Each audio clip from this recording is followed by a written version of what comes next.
Well, hello, hello, and welcome back to the iHealth channel, iHealth Radio, new day, new show.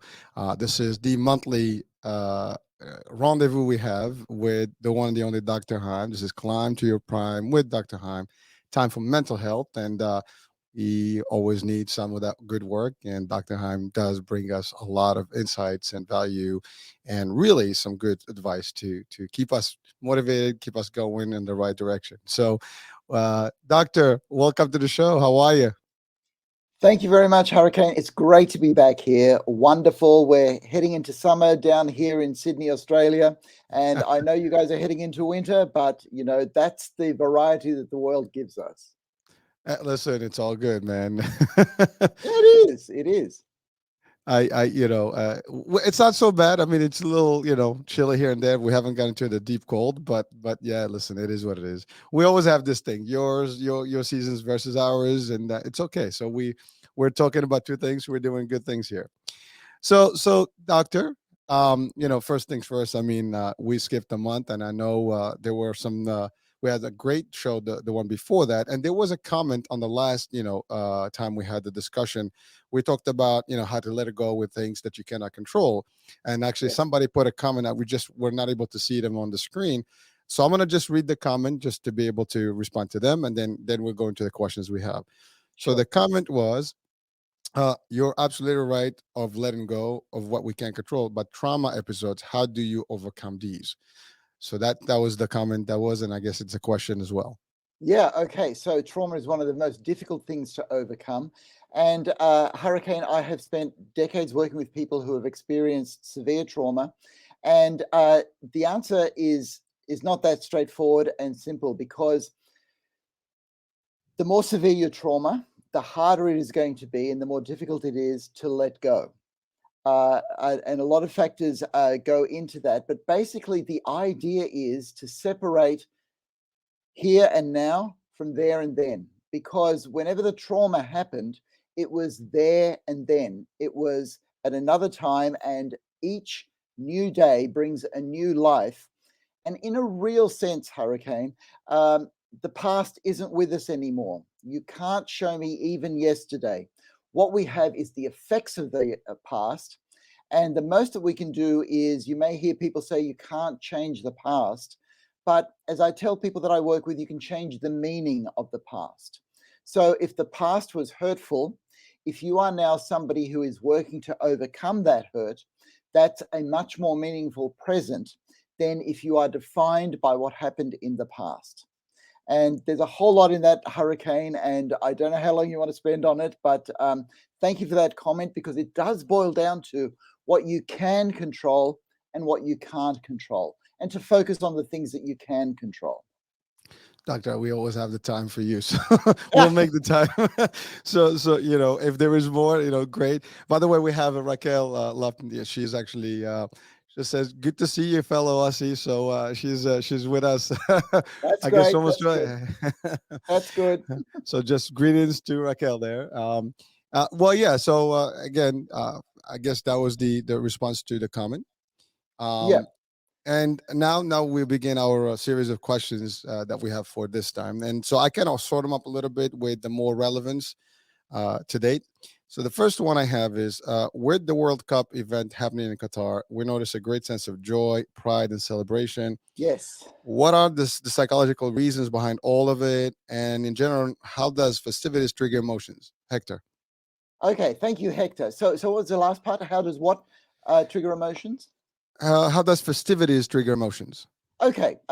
That's a really good question, Hector, and it's actually bringing up something that's actually very exciting, and that is that we are all actually happy to be part of the human race. Now, uh, you may notice that people tend to like their family best, and each family has its own traditions and its own way of doing things. And then people like their own city best. That city has a way of doing things, you feel comfortable with that. And then people like their country best. This is not objective. We all feel comfortable simply because we're part of something. And so the World Cup soccer gives us a chance to celebrate what we're a part of. The USA is part of the World Cup. They're in there. I heard they had a draw with England. No goals were scored. Australia's in there, and I believe they've got a match against Tunisia. And the thing is, you get to barrack for who you identify with. But the thing is that on the grand scale, to play games like this, it feels good just to be able to play friendly games. So for the whole world to play a friendly game like this feels absolutely wonderful. And yes, it does feel better to win than to lose, but it feels really good to be playing the game and to be enjoying part of it. So, Hector, the way that festivities turn into emotions is firstly through brain chemicals. So, dopamine is the brain chemical of pleasure, and festivity brings a lot of pleasure. Beta endorphins is that brain chemical that we share when we're barracking with somebody on the same team. So, when you're barracking for the USA or when you're barracking for Australia, you share a feeling of oneness with everybody who's barracking. And so that translates into this emotion, it's hard to find the word for it, but of belonging, that I belong with people and it's fun to belong. And the other brain chemicals are, of course, serotonin and oxytocin, which are part of it as well.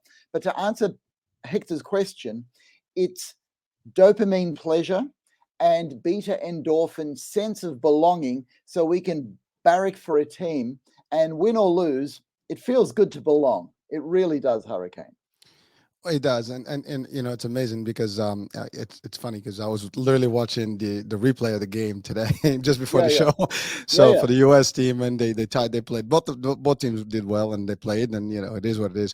But talk about the World Cup, right? I mean, at the end of the day, you got all these teams there's so much preparation. There's years of preparation. There's so much work that goes into it, and then qualifications, all that.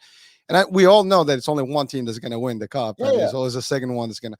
But everybody gives it their best and stuff, and it's people from all over the world gather together, and it's a lot of friendship and just fun stuff that takes place. But even if I don't know if you watched the opening ceremony and with Morgan Freeman and the message that was there, it was a powerful message for humanity, I would say. I mean.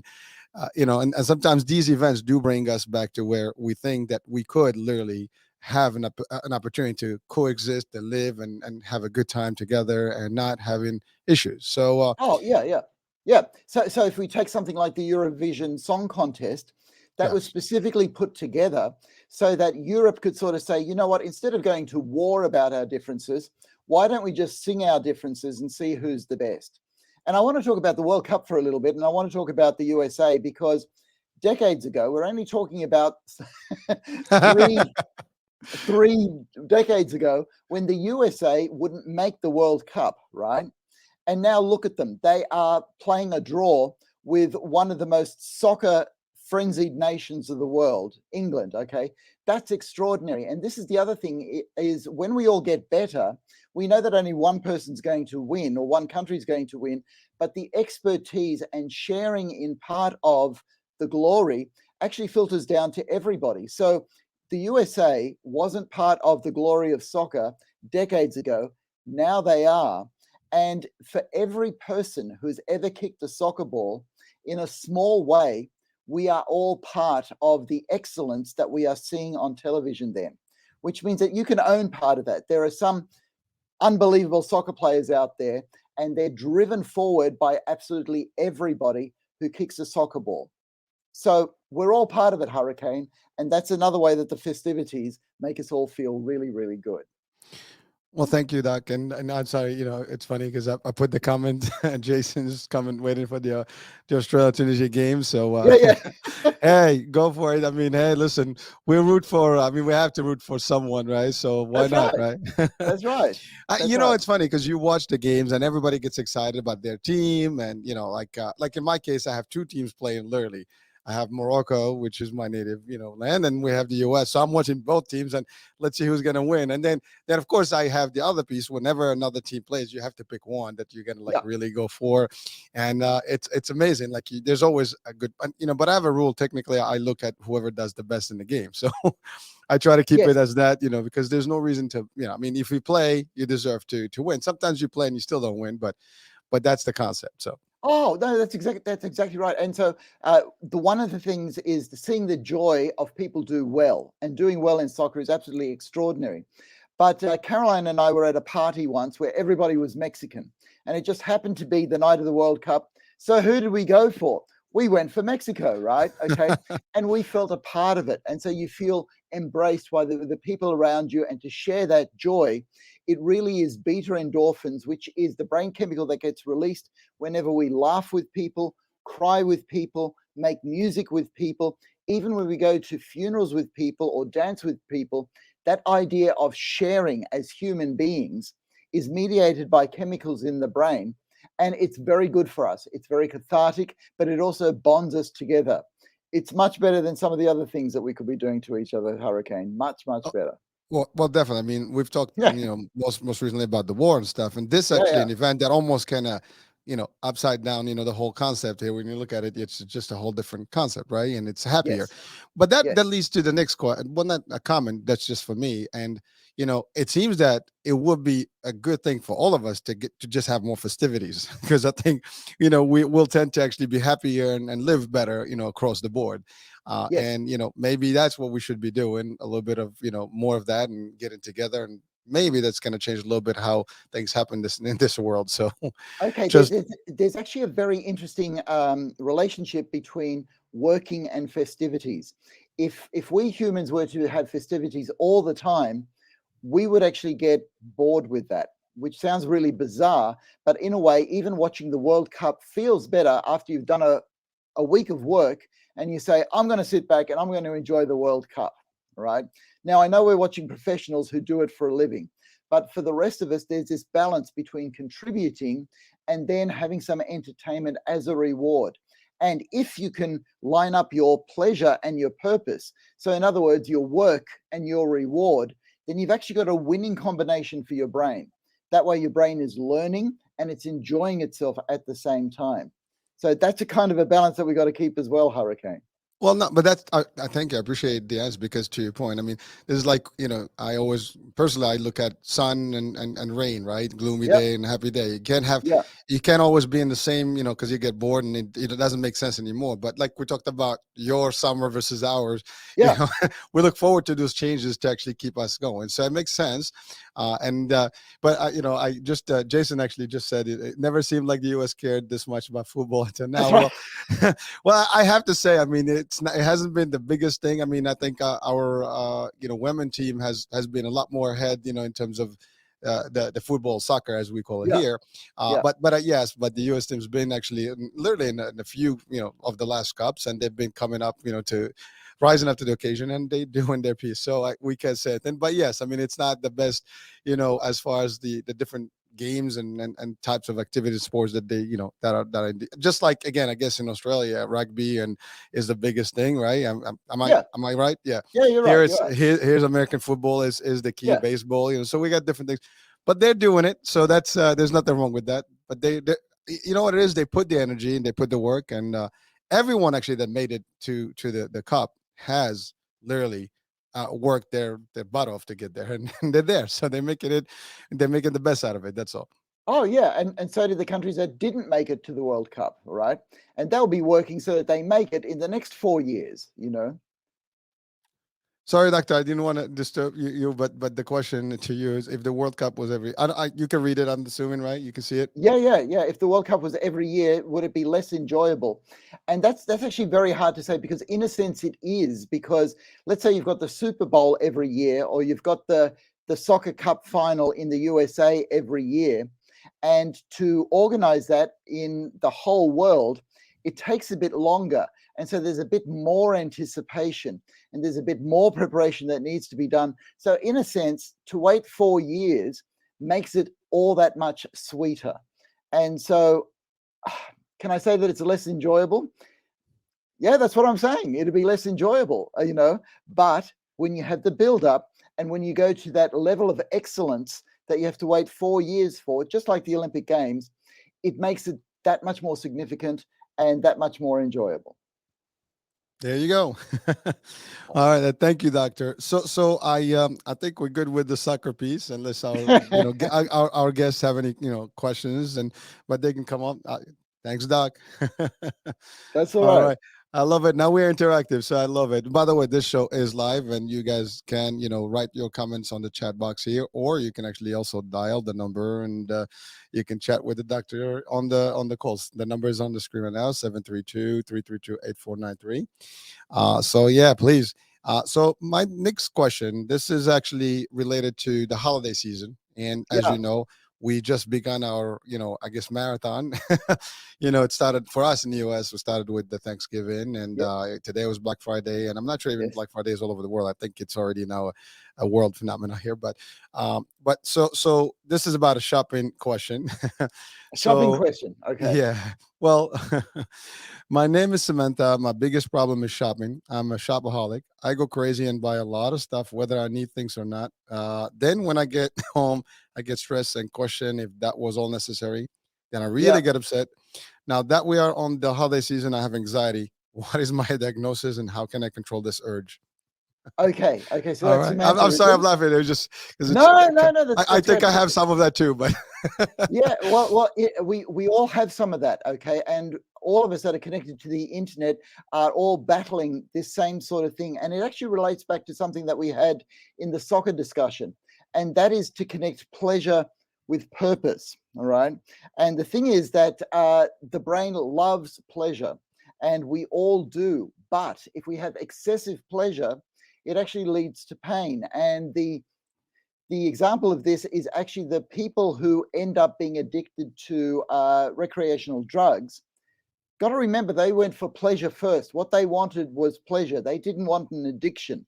But what happens is dopamine gets so driven in the brain that the brain sort of changes its response to dopamine so that an addiction results. So, somebody who wants to go out shopping and have a good time, I know it sounds silly, but just like the World Cup, you've got to plan your strategies to get the ball into the back of the net on the other side. If before you go shopping, you plan how much you want to spend and how much time you're going to allow yourself, you will actually feel good.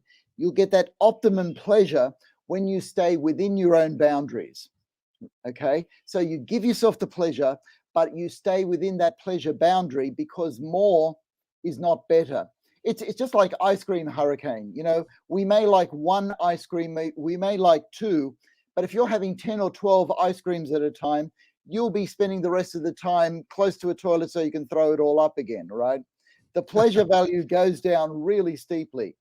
So if you plan to have 2 or 3 ice creams, you make sure you stick to your 2 or 3 ice creams and really enjoy them rather than going overboard. So to somebody like Sam who's gets angry with herself afterwards, the idea is to plan your shopping excursions, which is not fun. And I agree, it's not fun, but you will have more fun on the day. but doctor, it is so. I mean, being a shopaholic is an addiction. I mean, Oh, it it's is an not. addiction, most definitely is. So Yes. it's really you gotta control it. I mean, and now is there like literally is there anything that from a psychiatry like a treatment or something for some people that may just be experiencing the same thing? Because I mean, you could lose money. You can sometimes it's just Yes. stressful and it can affect your finances and everything. Oh, yes. Just like buying drugs, right? And That's exactly like buying drugs. and so I mean, do you see like any of that in the practice? I mean, like people that really seek, because we know that people seek help when they have alcoholism, they have drug addiction and maybe some other Yes. things. But is there such a thing as clients who might be actually really shopaholic that Oh, most actually? definitely, most definitely. Because the only thing about something like social media addiction or shopping addiction is that it's accepted in society, and we joke about it. You and I've been joking that we've all got a bit of that because that's true.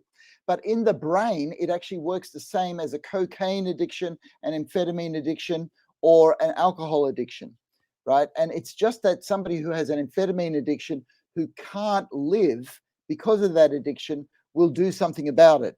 And the thing about a shopping addiction is we can still get by on life and think, oh, this is normal. I've just got to sort of stop all of this, right? So the key to any addiction is firstly, find something more worthwhile than the addiction. Okay, so if you find something in life that's really worthwhile, you keep on track with that and you make sure that your addiction does not get in the way of anything that you find worthwhile. So things that are worthwhile are things like the people around you, right? Having purpose in your career, having love with the people around you, or finding meaning in your life. And so you don't want shopping or any other addiction to get in the way of that. And then there's actually a technique, and this is where the hard work comes in. You've got to delay gratification. Okay. Now, what that means is you got to put off feeling good now so that you feel good tomorrow. So in shopping, you've got to ask yourself, how will I feel about what I'm doing today in a week? Will I regret it? Will I wish I had more money? Will I get angry with myself? And then you say to yourself, okay, so how much can I spend? What am I going to buy? How much time am I going to put into this so that I feel good tonight, but I also feel good next week? Because if you're the sort of person who wants to optimize pleasure in your life, then you've got to optimize pleasure for next week as well. So you want to feel good about yourself next week as well as tonight. And so that becomes a technique that you can use for absolutely any addiction. If you are inclined to drink a bit too much, you sort of say, okay, how much can I drink tonight and make sure that I feel good tomorrow? Okay. Same with smoking, any other addiction, gambling, sex, anything. What will make me feel good tonight, but still feel good about myself next week? That way, if you have purpose in your life and pleasure, and you can link the two, then as we said in the soccer, you've got a winning combination for your brain. You're on your track for your purpose, but you've got your pleasure too. And that feels great. Thank you, Doc. Actually, I have a couple of, I'm looking at the screen just to catch up with all the chat. And so Yeah.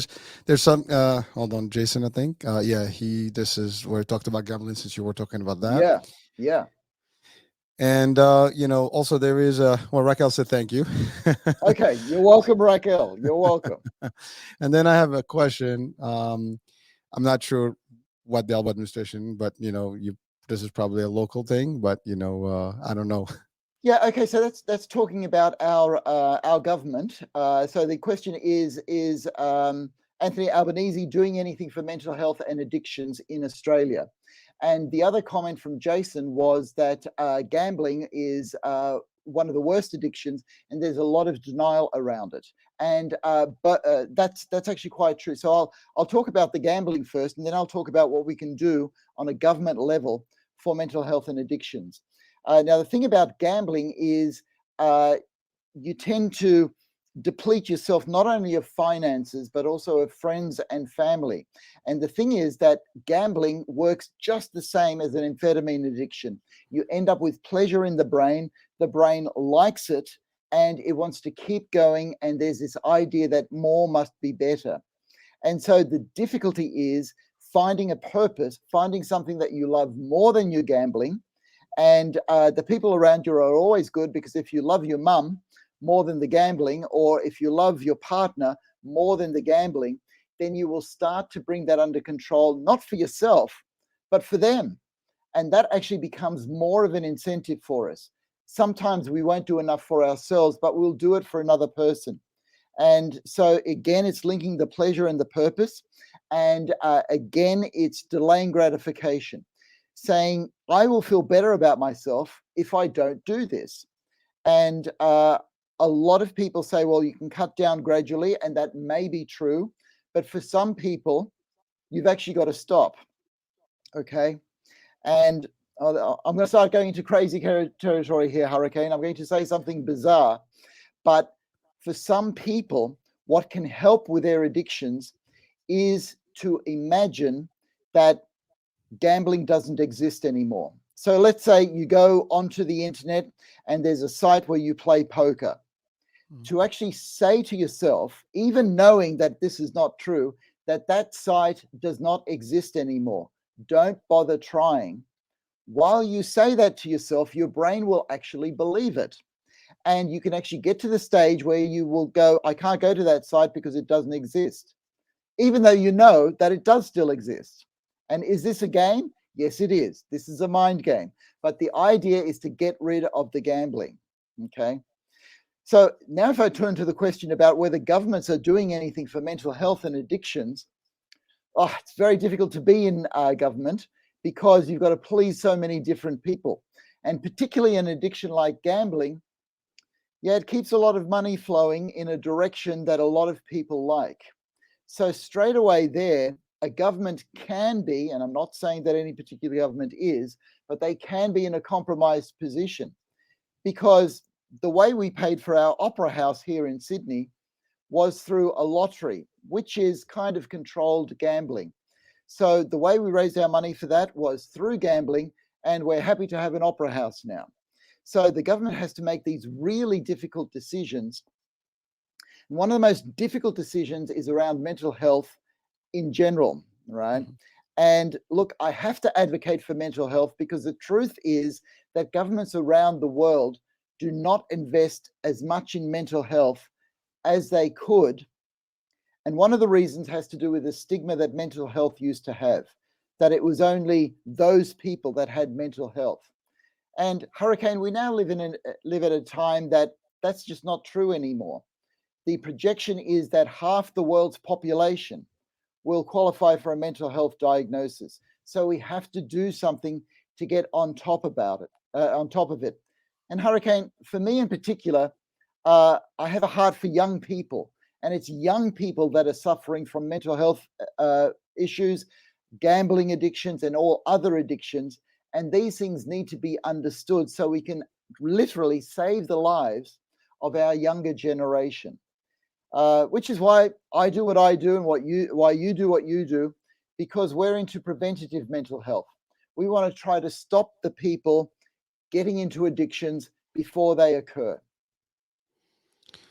Wow, doctor, that's quite a bit. Yeah, it is. I love. Thank you guys for the comments and the questions, yes, because those are like really powerful ones.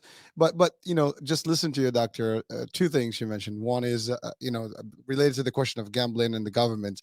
I mean, I can't speak for Australia, but I can tell you, like, just local in the States, for example. I mean, gambling is a big thing, right? I mean, yes. we have cities that are literally revolving around just gambling. I mean, we have Las Vegas, everybody knows that, Atlantic City and the East Coast, and there's plenty more. I mean, even now you talk about online gambling.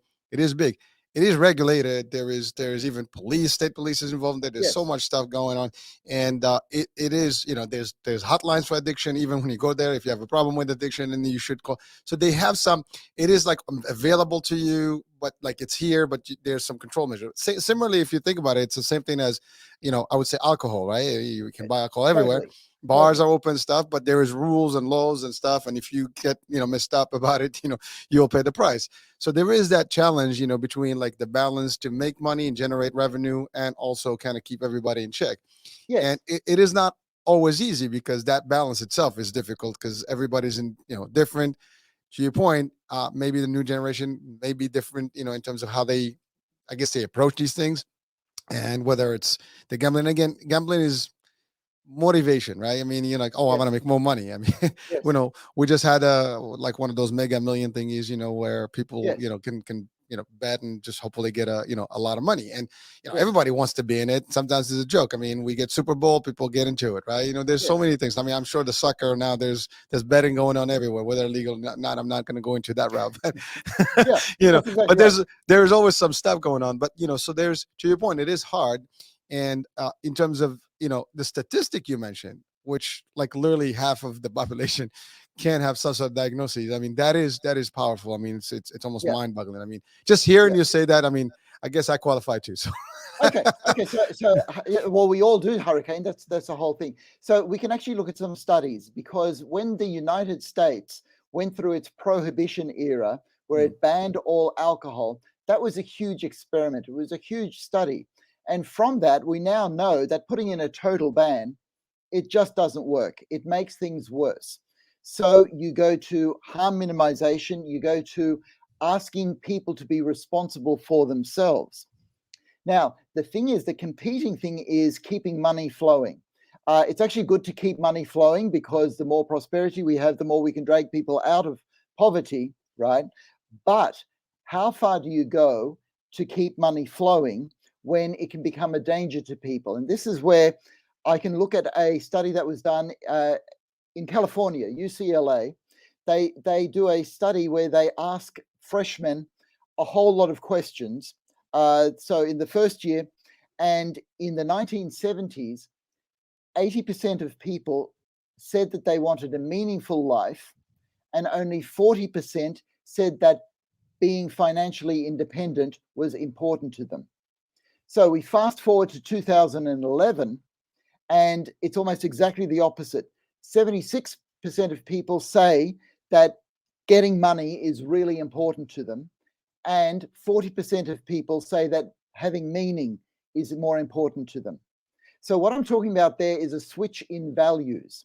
And because we are valuing money so highly in our society, money is good for the economy, but if you value it as a really high value for yourself, that leads to the area where you think you can make quick money here, where gambling looks like it becomes a good idea. Whereas I ask people to find out what they actually value in their life. And one of the hints about what we all value is we tend to value our people a whole lot more in our lives, but we take them for granted. So if we're able to keep our values in a priority, and we see where gambling is in a priority. So I'm using gambling here, but if you had to make a choice between gambling and not seeing your mum for the rest of your life, which would you choose? Okay. That seems like a no-brainer because we value our mother, we value our family, but I encourage people to know what at least their top 20 values are to make sure that you're reaching for your values so that life is about going for those values rather than for the pleasure on a day-to-day basis. Well, thank you, Doc. That's a lot. And I think Derek just added another piece here to the question. So he said, I'm going to put it on the screen here. Yeah.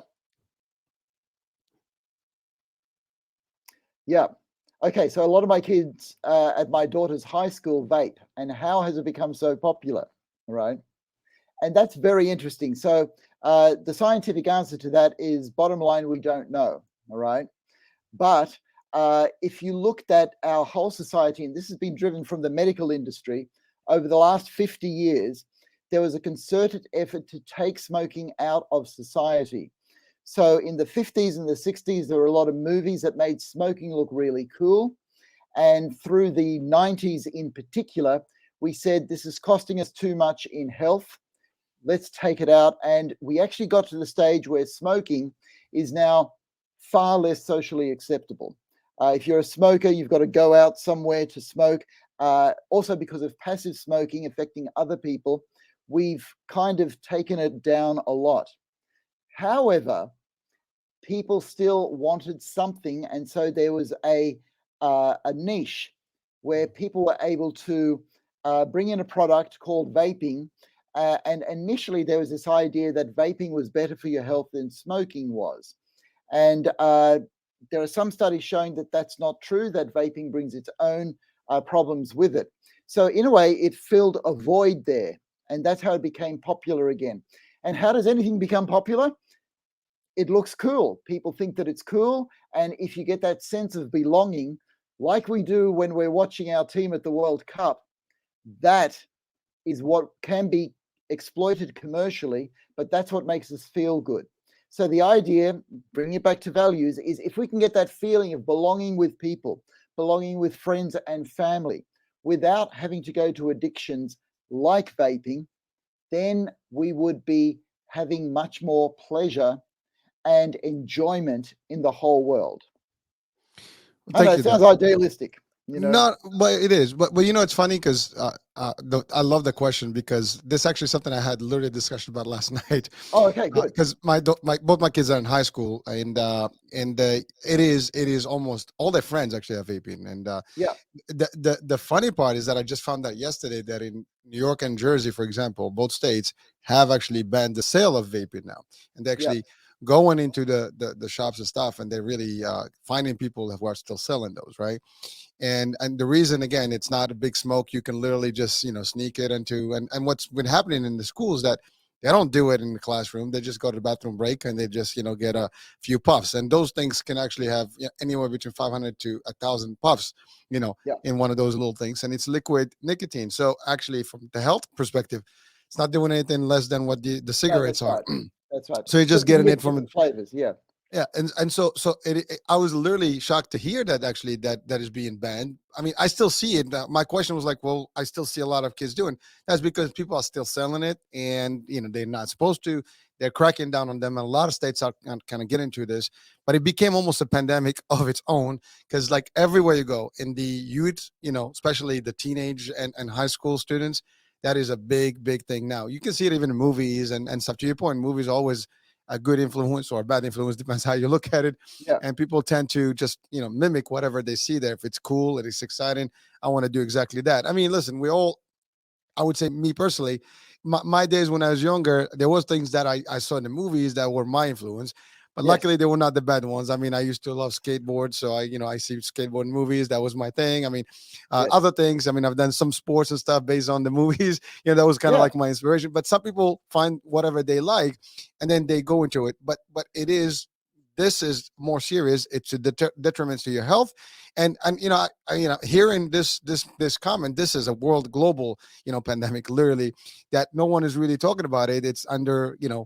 literally under cover. It's not really like in the face of the news and the media, Yeah. and it's unfortunate, but it's affecting on the health of our kids. And you don't know the outcome today, Yeah. is few years back, in the future, what will be their lungs. I mean, maybe the cancer rate, lung cancer and other things can be even more staggering. We don't even know those things, right? Yeah. So there's preventative. There's so much pressure from parents and the schools, and it's changing, at least in the States. So again, I don't know in other parts of the world or Australia how that's going right now, but this is a big deal. Yes. So Yes. I just wanted to share that because I just found out that yesterday, and I was like, really? Yeah. It does look Okay. like this stuff. So, so a bit of perspective on that. When you were riding your skateboards, right? Yeah. I bet that your parents weren't always happy about that, right? They weren't. No, that's right. But the thing is that because you were a teenager and you needed to discover yourself, you needed to push boundaries. You needed to say to your parents, I'm not like you, I'm me, all right?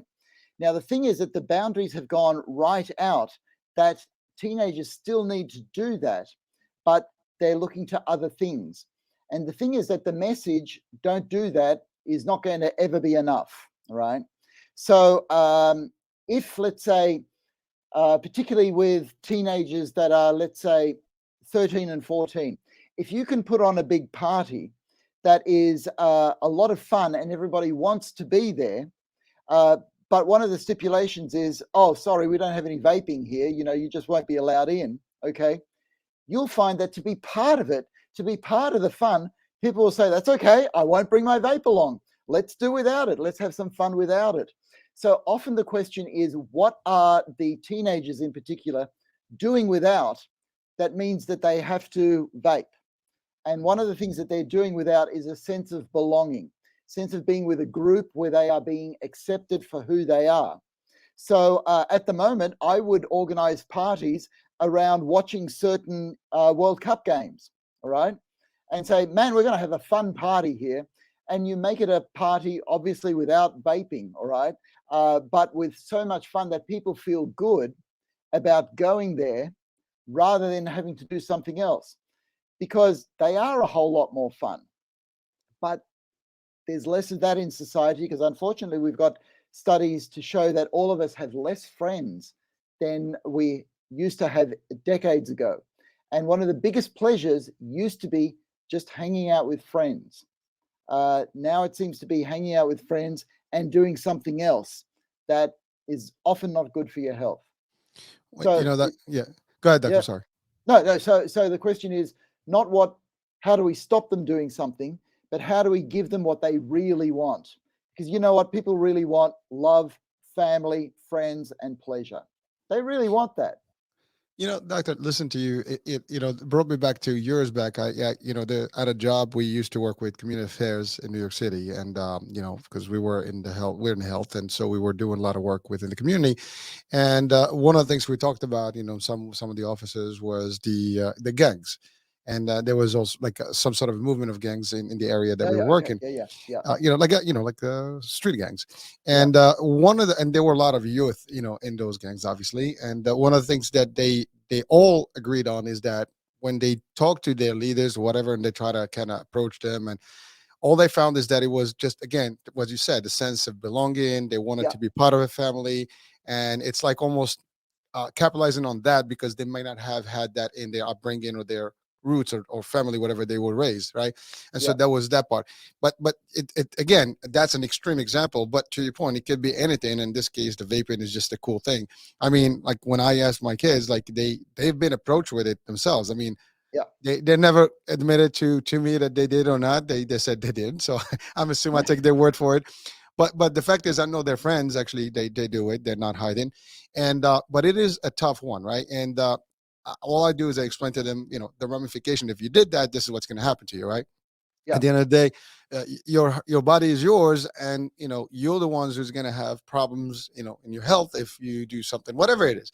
To your yeah, point, when we talked about skateboard, I fell a lot. I mean, luckily I never broke a bone, but some of my friends did. It's not a cool yeah, thing, and so I've seen some damage, and some of these things, you pick things, and sometimes they do good things for you, and they feel good. At the time, it was like the cool thing. I yes, mean, now for me, it was different. I mean, it was overseas, and this was like a fashionable thing. In Morocco, is like skates. So like like you're one of the few that actually doing something. yeah, It was more American, type, but that was different. But that was, again, it was the same thing, sense of belonging, sense of like I'm doing different. I'm it's like a family. We had a whole clique that was doing these things, right? So it changes dynamics. So thank you for that. I do have a question. I'm going to put it on the screen. um so I think it's relative to what we're discussing right now. So, yeah. doctor. Okay, so that's a really good question. Thank you for that. Why are mental health issues more common among the youth? There's several reasons for that. Firstly, we are all finding our identity up until the age of about 25 or 30. Uh, it's just amazing to think that we know who we are when we're 20, when we don't. And so the brain is developing a lot, and the mind is developing a lot. So I mean physically, and I also mean emotionally. So I'll go through that a little bit. Okay, there are some mental illnesses that are um, poor wiring in the brain. Okay, but there are other mental illnesses that have to do with how we react to the world. And older people experienced a world that was more cohesive. So, in other words, their family had a much more of an impact on how they thought. The whole society actually thought more together, whereas now there is a lot of uncertainty, there's a lot of different ideas going around, and there's more information, and that's all good. But how do you decide what is good information? And how do you decide what is the right information? And that all feeds into one really difficult question: how am I supposed to live? And so older people had answers to that question because everybody had a cohesive idea of what life was all about. Whereas now, younger and younger people have to try to answer this question: what is life about and how am I supposed to live? To try to do that by themselves. And that is really difficult. The other thing, and I hate to say it, but because social media gets into people a lot earlier now, that means you get bombarded with a whole lot of different ideas that you otherwise would not have had. Um, and older people would have found that they only really got into contact with different ideas of how to lead life when they went to college. So when they were about 18, when they were almost fully formed as people, they came into contact with ideas that they thought, oh, maybe the way that I lead life is not right. Maybe there's other ways of doing it. Whereas people are getting those ideas of how to lead life when they're 12, 10, 8, and sometimes 6. So the young brain is not developed enough to have a center to know, this is who I am, this is how I believe life should be done, and then you react against other ideas. And here's how we react. You see, if you go off to college for the first time at 18, you'll come across some ideas and you'll go, no, that's not for me. I won't do that. Oh, that's an interesting idea. I might try that. But if you're getting these ideas before you are 10 or 12, you have no basis on which to make those judgments, because we know that the brain changes somewhere around the age of 12 from a childhood brain, which just takes in information, to an adult brain, which is actually very critical, which says, I will let this information in or I won't let this information in. And so older people have that intact. Younger people are being challenged a lot more. And unfortunately, we have the studies to show, for example, that a teenager in the 80s, 1980s, was more anxious than a child in the 1950s who was taken to see a psychiatrist. So this is not the fault of people. This is the way our society has developed, and we do not yet have the moral tools to cope with all the, well, actually wonderful experiences that life is putting to us, but we have to know how to cope with those so we don't get anxiety, depression, or addictions. Now, that's a huge answer in a nutshell, and it opens up a lot of things. And I may have to spend the rest of the time talking about practical ways of how we can do that, Hurricane.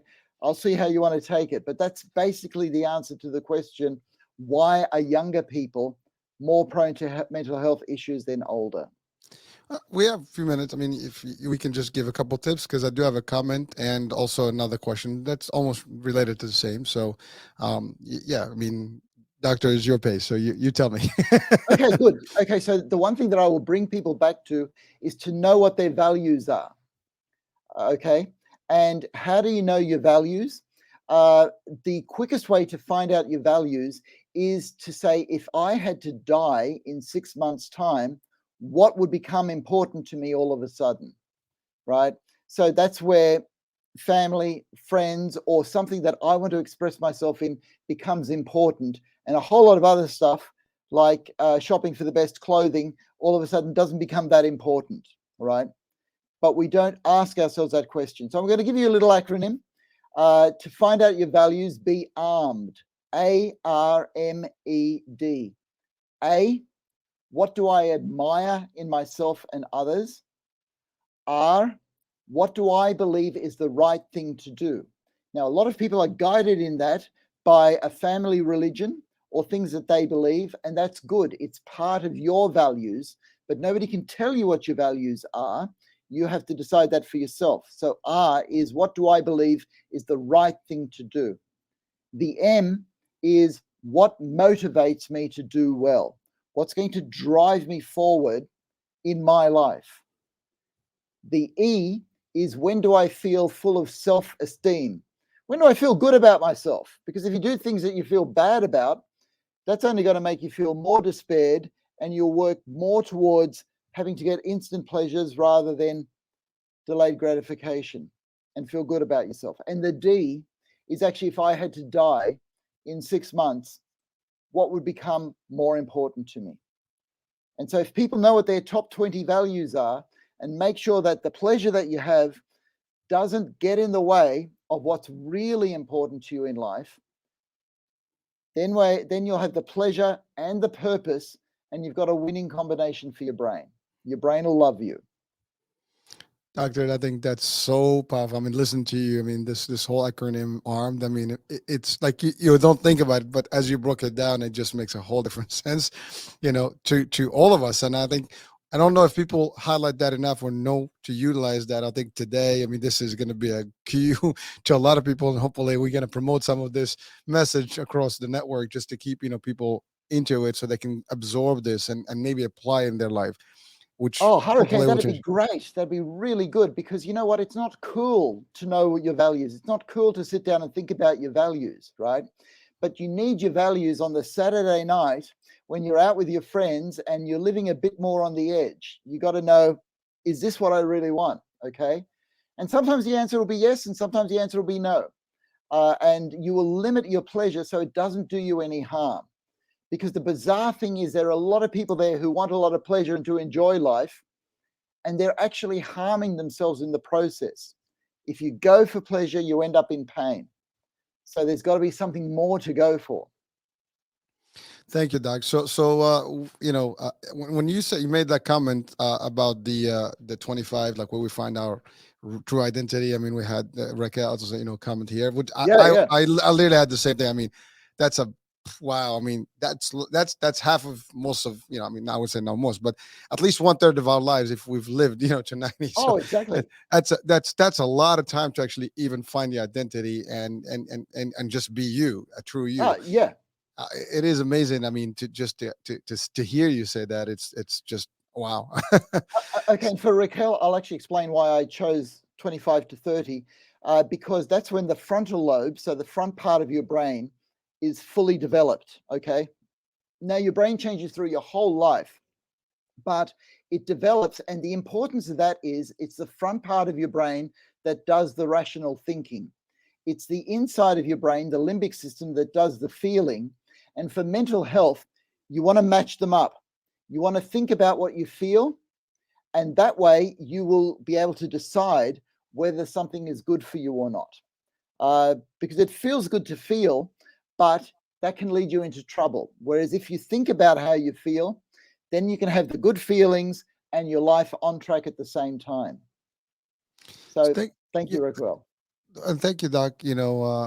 One thing that just came to my mind. I mean, Yeah. now if someone does the upbringing and the original, I guess whatever foundation you get, Yeah. maybe expedite that process, because in old days, or at least, I mean, again, and personally, I felt that back in the days I was more surrounded with maybe elderly and more mature people, so I kind of absorb some of that.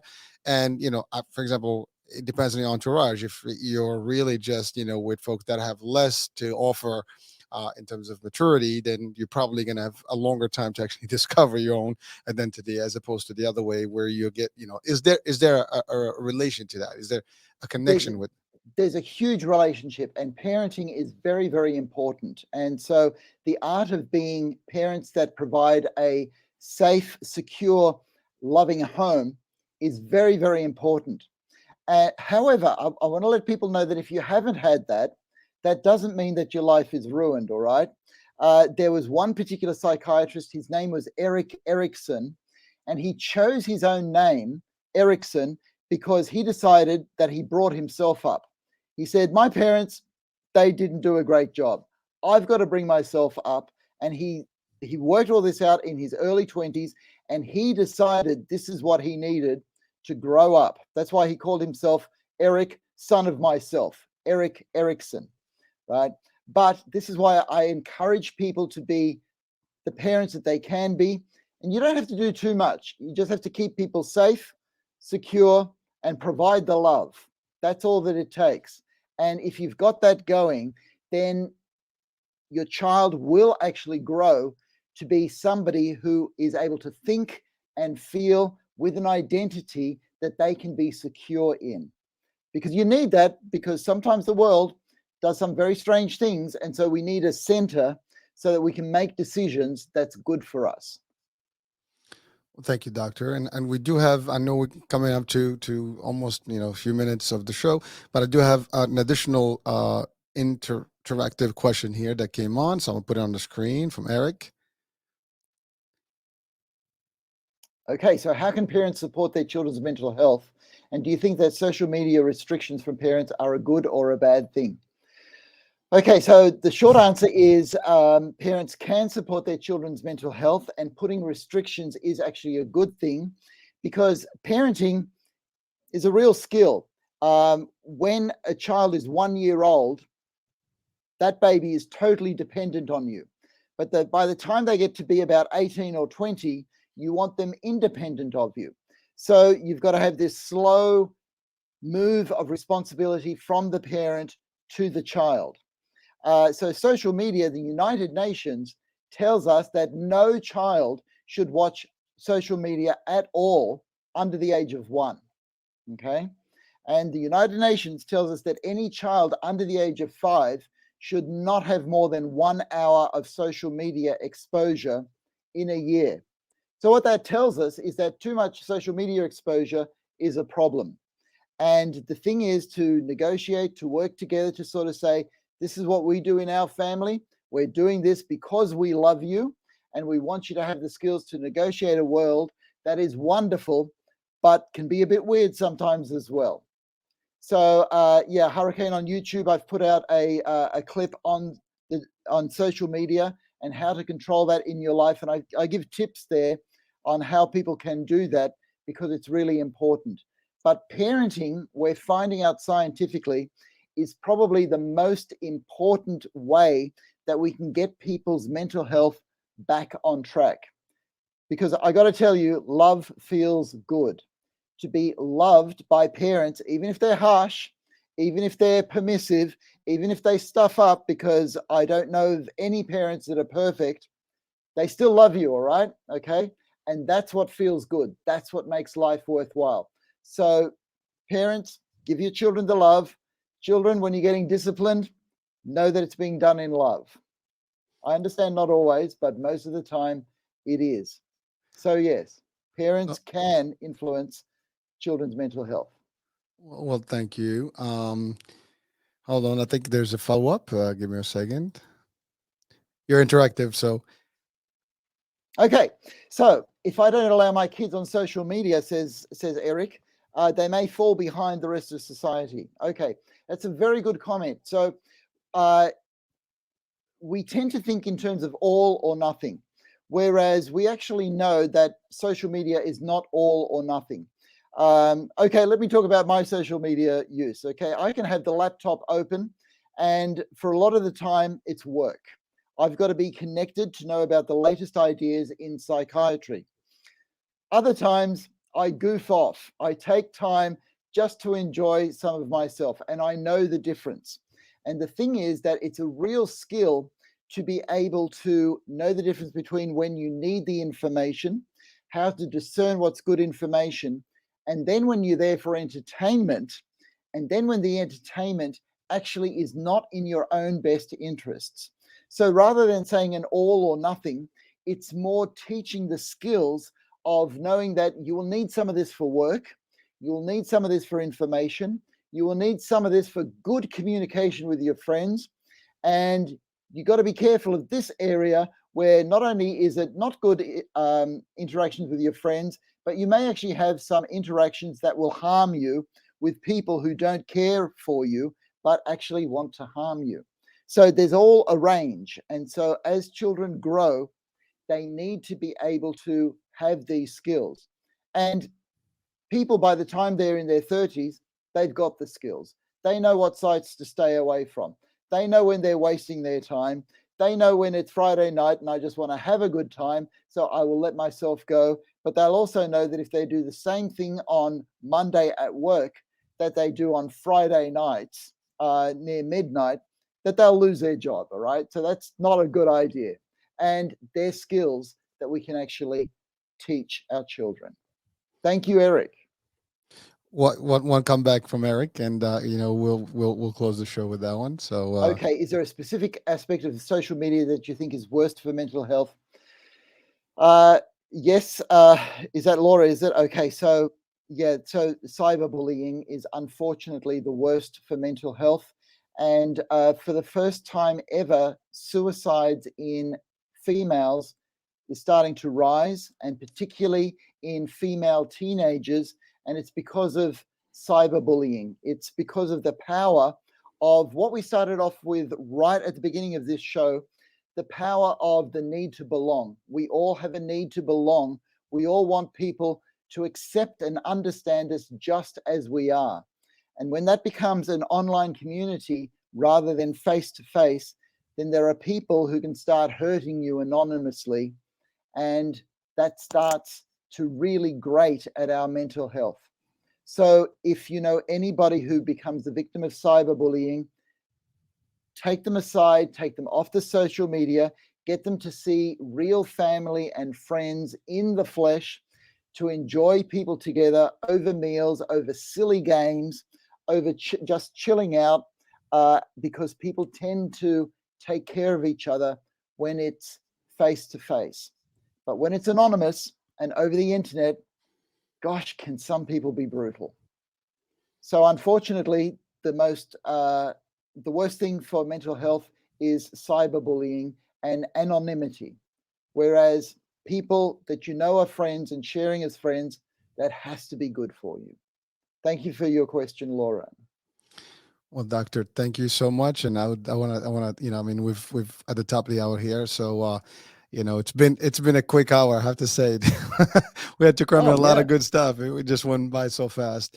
I mean, so definitely we're gonna, continue this discussion probably, and we have a whole series of questions, and for the next one, which will be, I think, the last one for the season, for this year. So, yeah. you have everybody that's participating to this. I want to thank everybody that sent questions: Derek, Eric, Laura, Raquel, and participate with us. Thank you so much for being with us, and for really, sending some powerful stuff. I don't know what to say, but I'm so proud and happy of all the stuff that we're doing here in terms of helping, hopefully, a few people to get some answers, and maybe help them deal with things in life. I mean, because it's crazy, man, how things are. And again, I'm a parent. I'm going through things myself, so I Yeah. absorb this. I try to apply some of it, but I want to thank you, doctor, as always. The work you do is just phenomenal, and God bless you, man, for doing this, and continuously, around the world. So. Well, Hurricane, we will see you in a month, and we'll see how Australia and the USA do in the World Cup. All right. Well, imagine they wound up at the final game together. That would be an interesting. Whoa, that would be a very interesting game. Okay. We'll see Hey, if we can listen, get that wishful happening. thinking, right? You never know. Everything's possible, right? It's all possible. Okay. All right, everybody. Thank you so much, doctor. Thank you so much, Thank you, and we'll be talking Hurricane. soon. Yeah. All the very Take it easy. best. Take care. Thank you. Bye bye. Bye bye.